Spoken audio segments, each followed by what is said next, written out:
Nazi Germany's systematic elimination of Jewish people has been well documented and discussed. However, their motivations and those who accompanied Germany through these acts of mass murder remains a topic that's open to contention. The purpose of this video is to discuss the roots of the deep hatred for Jewish culture and people, and the preconceived notion of contempt that has existed long before the Nazi regime.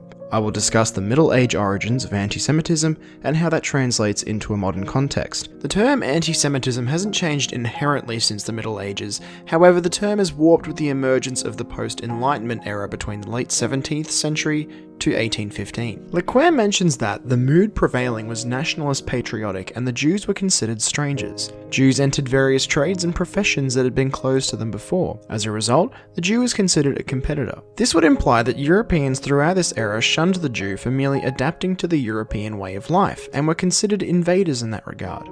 It's contentious to say that Nazi anti-Semitism stems from all branches of anti-Semitism from the past, updated and refreshed for a modern context. From traditional anti-Semitism, we see the demonization of Jewish people, their identity being associated with the devil, and their only motivation being greed and self-sufficiency. The idea of Jewish Bolshevism was also introduced during the Nazi era, which would portray the Jews to have allegedly started the Russian Revolution, and therefore held the primary power of the Bolshevik states. If the German people were to be given a common goal, then Hitler could unite the people under one idea, the maiming and removal of Jewish society. Understanding the background of the Nazi Party's motives cannot be considered without first acknowledging their leader, Adolf Hitler, and his past. Hitler, as a figure, had a deep hatred for Jewish people before inheriting German power. This is then demonstrated within his book, Mein Kampf, first published in 1925. He goes into visceral detail about his thoughts and feelings on the tragedies of Germany post-World War I. His keen sense of national pride lingers throughout the book. However, the tone of the book shifts towards radical distaste towards Jewish people, stating that he thought Jewish people prey upon the honest portion of mankind, and Jews are a parasite who spread over wider and wider areas according as some favourable areas attract him. He is obliged to conceal his own particular character and mode of life that he may be allowed to continue his existence as a parasite among the nations. With the linger of anti-Semitism in the German air, Hitler preyed on the German people to band under a unified goal and, as Korschok puts it, proceed to annex the people to his worldview. What can be taken away from this is that as of 1933, Hitler had published a text outlaying his negative opinion towards Jewish people, but it's not due to a personal vendetta, but rather follows the same stereotypes mentioned earlier. Preconceived stereotypes motivated Hitler to pursue power at first, however, as the reach of the Third Reich began to stretch beyond neighbouring countries, that statement becomes weaker and the Nazi Party begins to adopt their own brand of anti-Semitism.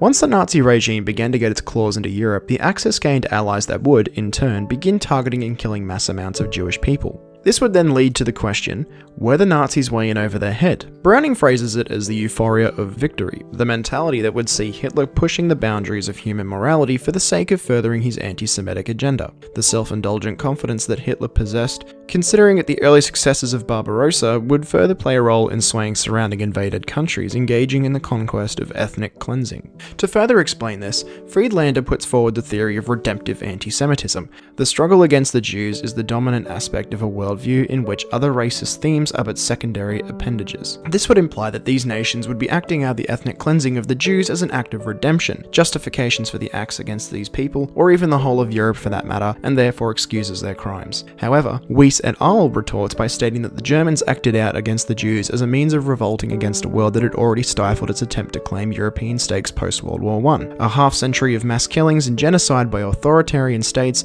engaged in nation-building or national reconstruction. What can be gathered here is that Hitler's idealistic vision for an expanded Germany was for complete totalitarian domination of the world, and the Jew remained in his way of achieving this goal. The partnered nations of the Axis had their own motives to eradicate the Jews. The Bolshevik states writhed in their power given unto them by the Germans and engaged heavily with the idea of Jewish Bolshevism. Forster discusses this and states that German expansion to the east had long been justified not only in economic, political, and geographical terms, but also in the social Darwinian sense of the right of the stronger in the struggle for survival. The military leaders too believed that the dangers of Russia and Bolshevism should also be eliminated forever. The militaristic advantage of bonding with the Eastern Europeans over the hatred of Jewish people proved advantageous to the Germans and thus improved the war effort. To conclude, the motivations of the mass murder of Jewish people and the attempts to eradicate Jewish culture was deeply rooted in anti-Semitism founded during the medieval era and has been transposed to a modern context